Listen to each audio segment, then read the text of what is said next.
La broderie. Un conte tibétain écrit par Henri Gougaud. Il était une femme si pauvre qu'elle n'avait devant sa porte pas même une chèvre, pas même un jardin potager. Elle était veuve. Elle habitait avec ses 3 fils une petite maison bâtie de pierres sèches, au bout d'un village bourbeux, gris et rude.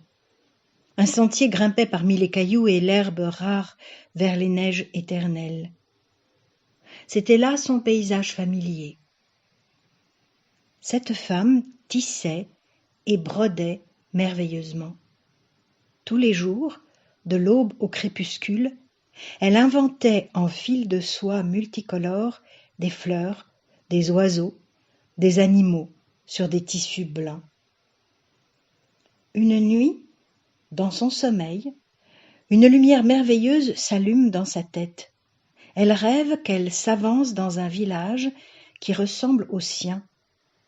Pourtant, il est infiniment plus beau. Les maisons sont à 3 étages, fièrement bâties au milieu de jardins peuplés d'oiseaux, d'arbres fruitiers, de fleurs et de légumes magnifiques. Un ruisseau transparent bondit parmi des rochers mousseux. La pauvre femme, devant ce paysage, reste longtemps éblouie comme une enfant naïve.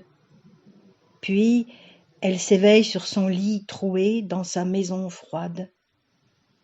Une folle envie envahit tout à coup son cœur et son esprit. Broder son rêve sur un tissu de laine avant qu'il ne s'efface de sa mémoire. Le jour même, elle se met à l'ouvrage, assise au coin du feu. 3 ans durant, elle travaille obstinément, jour et nuit. Au soir tombé, elle allume une torche et se penche sur son ouvrage. Ses yeux irrités pleurent. Qu'importe. Ses larmes, elle les brode. Elle fait d'elle le ruisseau bondissant qui traverse le village rêvé. Ainsi passe la première année. La deuxième année, les yeux de la pauvre femme sont tellement usés qu'ils saignent, et de ces larmes rouges tombées sur le tissu, elle fait des fleurs dans les jardins, et le soleil de cuivre éblouissant dans le ciel. Au dernier matin de la 3e année, l'ouvrage est fini. Le paysage brodé est exactement semblable à celui qu'elle a vu en rêve. Elle est heureuse. Elle appelle ses 3 fils. « Regardez, dit-elle fièrement. » Les enfants n'ont jamais rien vu d'aussi beau, ils s'extasient.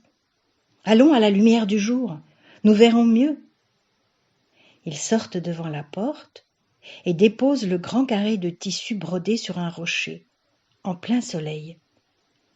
Ils s'éloignent un peu pour mieux le voir, mais voici qu'un coup de vent subit traverse le village, siffle dans les buissons, couche les touffes d'herbe. Il emporte la broderie merveilleuse comme une voile, comme un oiseau aux vastes ailes. La pauvre femme, les bras au ciel, pousse un grand cri et tombe évanouie. Alors, la femme commence à dépérir. Elle ne veut plus manger, elle ne peut plus travailler, elle se meurt lentement. Ses fils, tous les soirs, gémissent à son chevet. Un jour enfin, elle dit à l'aîné : « Il faut que tu retrouves ma broderie perdue. Pars à sa recherche. Si dans 1 an tu n'es pas revenue, tu ne me reverras pas vivante. » Le lendemain, à l'aube, l'aîné chausse ses sandales et s'en va. 1 an passe.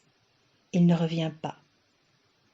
Sa mère, maintenant, est maigre comme la mort. Elle ne parle plus guère.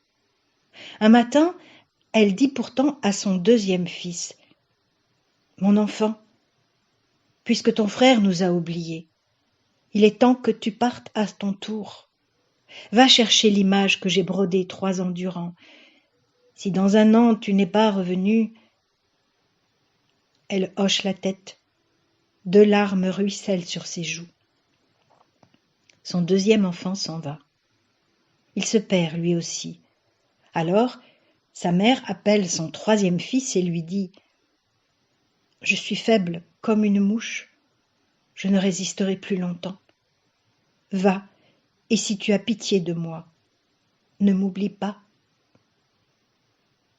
Son troisième fils, qui s'appelle Lozang, s'en va vers le soleil levant comme ses frères. Il marche longtemps, traverse des vallées, gravit des montagnes. Enfin, un matin, il aperçoit une maison de pierre assez semblable à celle de son village.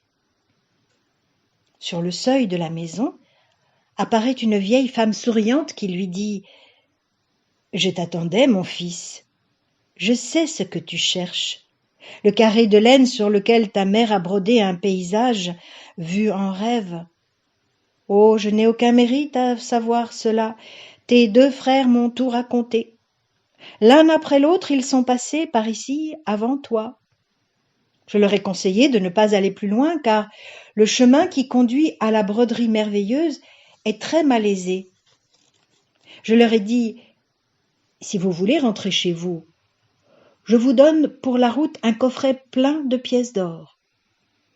Ils ont accepté. Ils sont partis vivre en ville. Et toi, garçon, que feras-tu? Moi, répond Lozang, je n'ai que faire de ton or. Je veux retrouver le paysage brodé par ma mère sur le carré de laine. Si tu connais le chemin que je dois suivre, aide-moi. Écoute, dit la vieille, ce n'est pas un coup de vent ordinaire qui a emporté le carré de tissu brodé. Ce sont les fées de la montagne ensoleillée qui l'ont pris.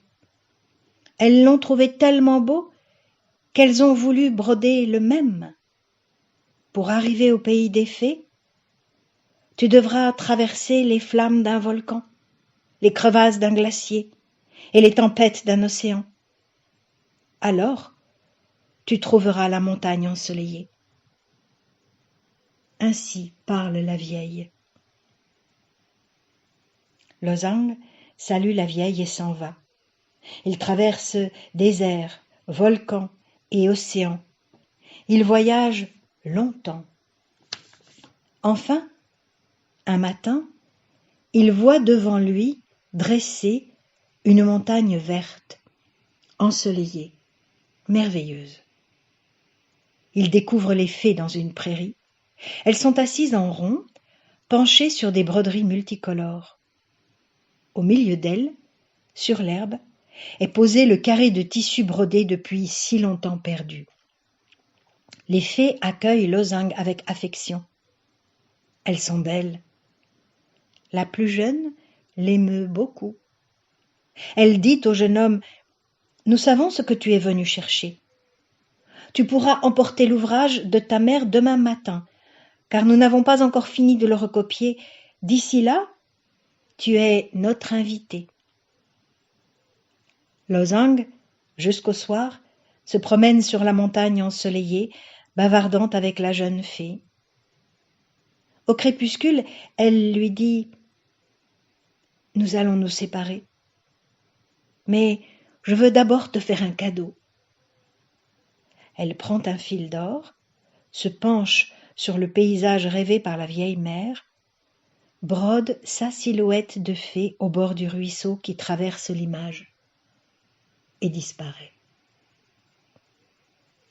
Le lendemain, Lozang s'en va, emportant ce qu'il est venu chercher. Il arrive dans son village, après longtemps de chevauchée. Il bondit dans sa maison. « Mère, regarde !» dit-il triomphant. Il déroule le carré de tissu. La broderie est tellement belle que la maison en est illuminée. Sa mère tremble tant elle est heureuse. « Allons au soleil, dit-elle. Devant la porte, nous le verrons mieux. » Ils sortent. Alors, un coup de vent arrache l'ouvrage des mains de Lozang, mais cette fois, par un étrange prodige, il ne l'emporte pas au loin, il l'étend. Le paysage brodé s'agrandit, tant qu'il recouvre bientôt le vieux paysage familier. Il prend vie. Voici la montagne couverte de troupeaux, et les maisons à 3 étages, et les jardins. au bord du ruisseau où bondit l'eau fraîche, une jeune fille est penchée. Lozang court vers elle. C'est la plus jeune des fées qui a brodé sa silhouette sur le paysage. Ils s'embrassent en riant. Quelques jours plus tard, ils se marient. Lozang, entre sa femme fée et sa mère, vécut heureux sous le soleil clair.